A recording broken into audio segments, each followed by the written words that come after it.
Ang point lang, be careful, baka wag na mali, baka naman. Even a point na gawin mo, pagkulateral,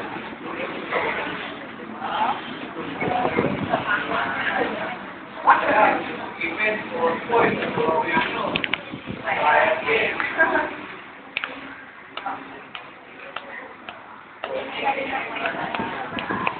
Ito po ang video ng pag-solve ni Malian. Bali, siya yung nakasolve doon sa napakahirap naming sheet work. Bali, tuwan-tuwa daw siya. Kaya binibidyoan natin.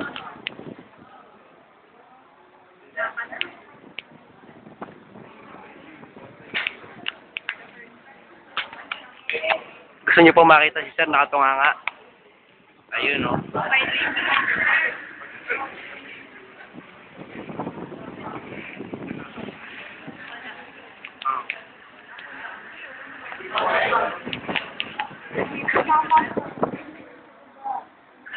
Ayos ba?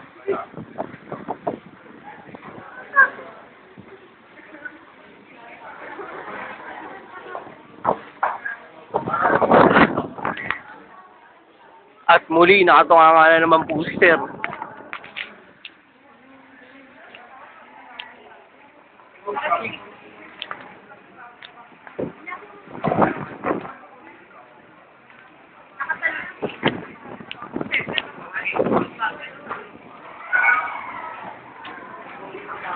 Nakatunga nga na naman po si Sir.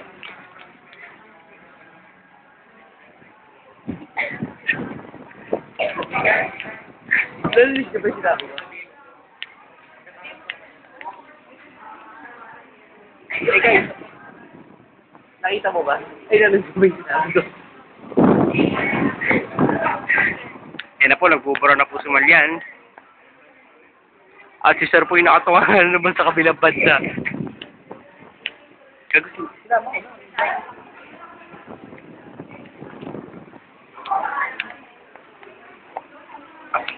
Ang ganda po ng likod ni Malian. Sexy, sexy.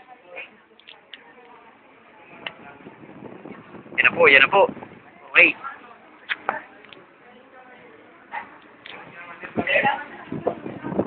Sa kabilang dako, mga classmate ko yung nagtataka kung paano po nangyari yun. Ayan po sila. Ang mga nagtataka. Ayan po mga classmate natin, mga nagtataka.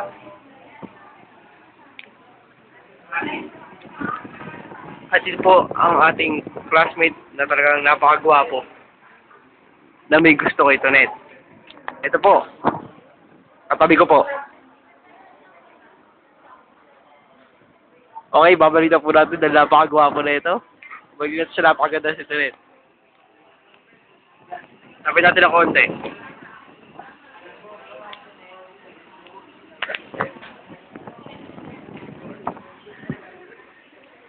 Dito po sa room namin merong Love Square. Featuring Angelo James, Maha, Justin,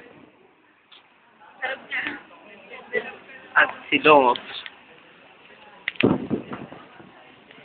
Huwag ka na makikita. Anong ba? At meron pong karpintero dito sa may gilid. Ito po.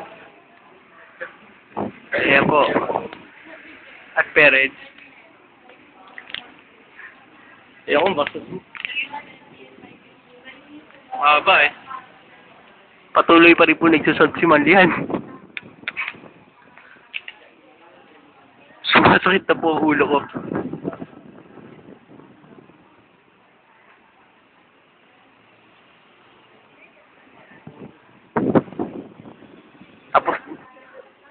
Tapos na po niyang isolve.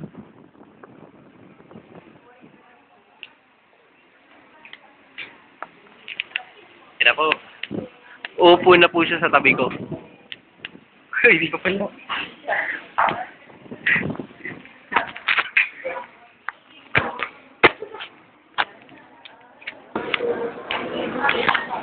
Hindi po tayo makapag-video dahil si Sir po nasa likod po natin. Ito po katabi ko, gwapong-gwapo. Future boyfriend ni Malian na sumasagot sa recitation. Ito po ang picture. Ting! Sige na. Uy, putang ina mo.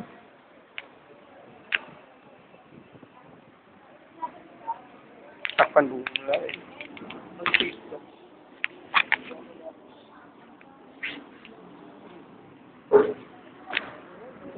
Ako.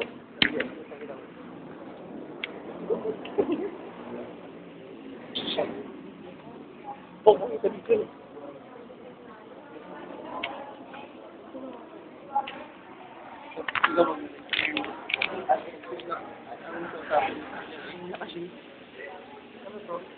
Okay pa.